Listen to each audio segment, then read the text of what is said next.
makofi.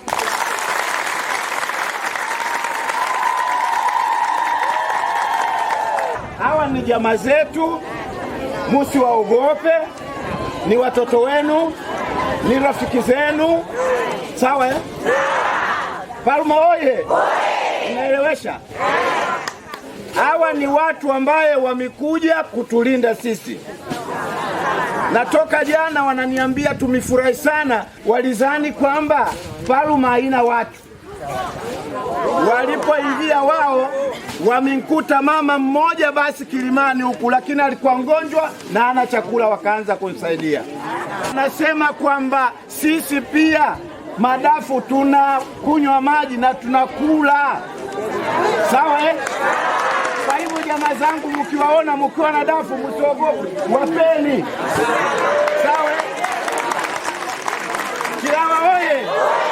Kilawa oye! Raha si raha. Basi hapo tu.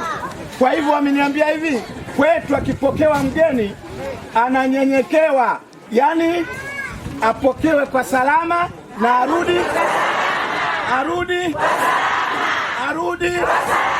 afanye kazi, awe na maisha.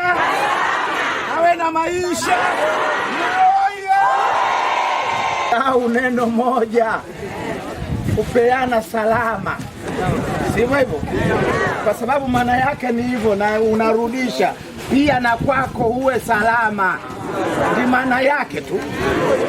Lakini wengine ukiwapigia salamu basi kisikia kuna shida. Tukai hivi, tutulie, tulale majumbani mwetu, tusisikie ndio wa bunduki.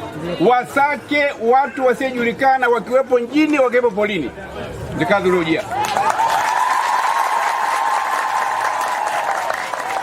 Ameniambia hivi rafiki yangu kwamba atanunua vitu vyetu kwa bei, lakini bado kumuona usimpandishie bei. Vijana, bado nimemuona nimpandishie bei, usimpandishie bei.